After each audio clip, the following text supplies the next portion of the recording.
All right, queens, I'm coming to you live from the bathroom. As you can see, I still have my wonderful curtain up. All right, so let's get serious.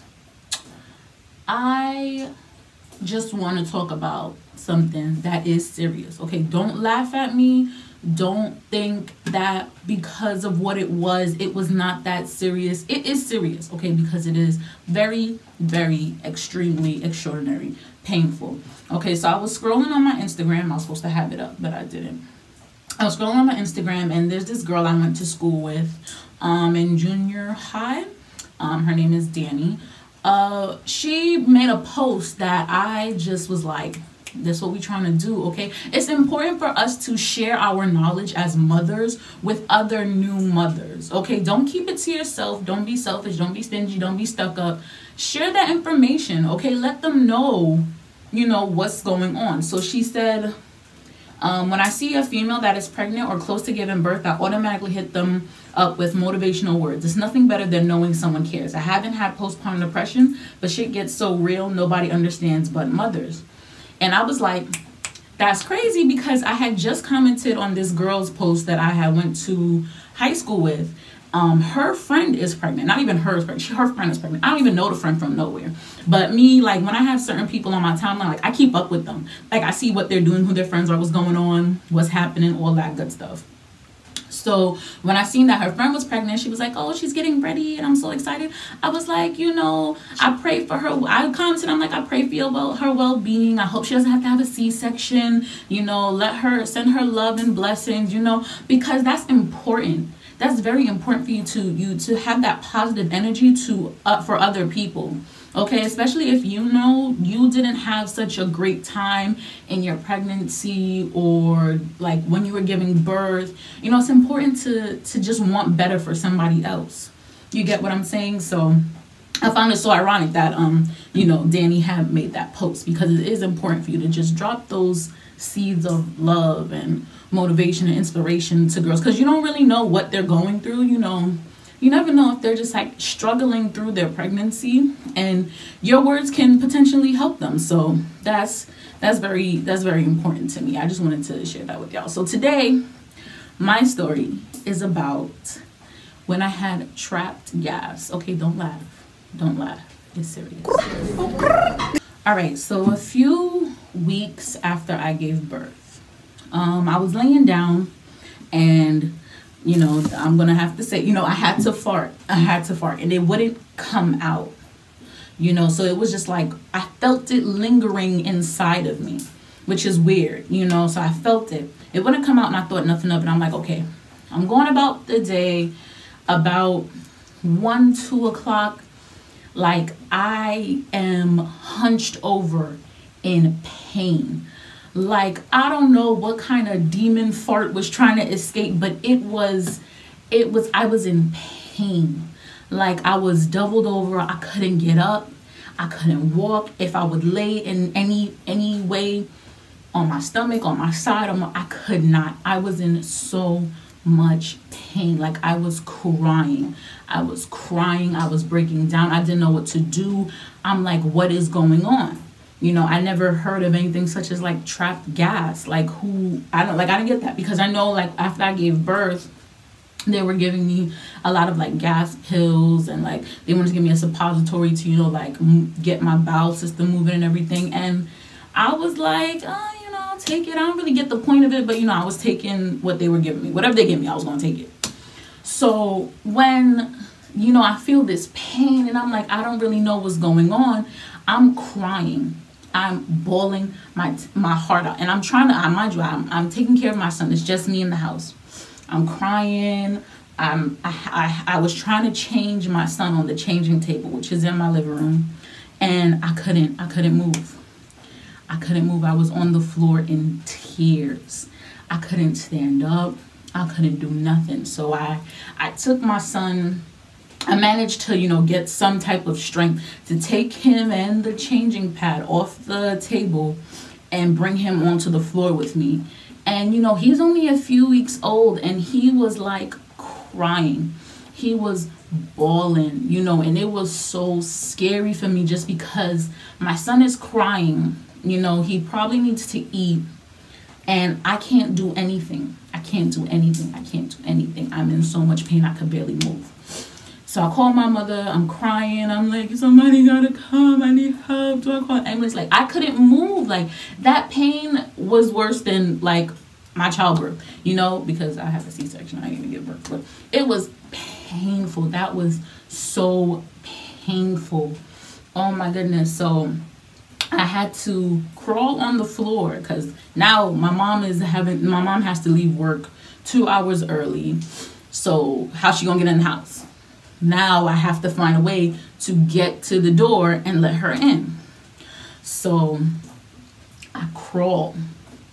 Mind you, I gotta go outside. Like, I crawled on my hands and knees.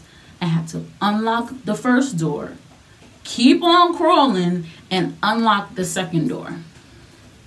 And then crawl back, you know, and all that crawling, I was dying. I was dying because I could not stand up.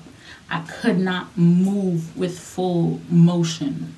So it was a struggle. So, you know, but before that, I had to drag my son, you know, on the changing pad into the bathroom with me, because I don't know, I felt like if I went into the bathroom, maybe something would happen. So I think I was trying to like sit on the toilet, and I never made it. I couldn't. I was like this close to blacking out from pain. So I dragged my son into the bathroom with me. He's on the changing pad. He has now fallen asleep because he cried for so long and I couldn't do anything. He just fell asleep. And you know, that was scary. That was probably the scariest moment I've had with my son. You know, it's really emotional because I felt like a terrible mother. I'm like, how could you let yourself get this way that you can't even take care of your child? You know, so I am just in pain. Mind you, I can't get this gas out. You know, it wouldn't come up as a burp. It wouldn't come out as flatulence. Like, it was not happening. And it was traumatic. I'm be honest with y'all. It was traumatic. It was the scariest time that I had as a mother because I did not have the ability to move or do anything for my child in that moment. And I had to lay on that bathroom floor for, I think, about an hour, maybe 45 minutes, because I'm waiting for my mom, and I was just crying. I was crying. I didn't know what to do. So when my mom comes, like me, I'm a baby. Like, if I'm crying about something, I'll be crying about something, or if I'm good, I'll be chilling. But as soon as I see my mom, it's over, okay? It's over. I'm crying more than Noah, okay? I was bawling. So she's like, she picks Noah up, she gets him in his bassinet or whatever, she gets him settled, and then she comes and she's helping me up, and I couldn't. It took me a good 10 minutes to walk from the bathroom to the bedroom. Like, I was in pain. So finally she got me in the bed, she gave me some tea. The tea wasn't helping. So I mean, I don't know what to do. You know, and I don't think she had experienced that, so she didn't really know what to do. So we went to the ER. We ended up going to the ER. Mind you, I spent like a half an hour on the phone with my baby father. I was crying. I was just going. I'm like, no, and I can't. And I was just laying there crying. I don't even know what the hell I said to him. I was like, you need to come home. I don't know what to do. I was in the hospital. Like, like as if calling him was going to do something, like something was going to happen, but I was freaking out, so I called him, and I went to the ER. Methodist Hospital ER is like, it's fucking stressful. I mean, the people in there was nice, like this lady, woman, man, I don't know what to call her. You know, I don't want to be disrespectful to the community. I don't know what they wanted to be identified as, but they helped me a lot. Like, they were like, oh, do you need, come get this wheelchair? Does she need water? Do you want me to get, like, very helpful? Like, everybody was very helpful. But it took me an hour to even get an hour and a half to get a bed.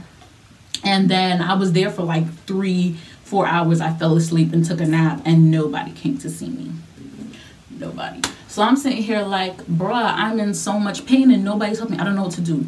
So then my mom gets the idea like, okay, let's go buy the gas X pills, because that's all they're most likely going to give you is pills to help you pass the gas. I'm like, but what if there's something else that's wrong? So I'm panicking. And I'm like, I don't know. What if something's going wrong? What if my scar is open? And like all this hoopla, you know, because having a C-section, you gotta watch, you know, your scar, you gotta watch down there, you know, because you don't want to get infected. I almost fell the fuck over.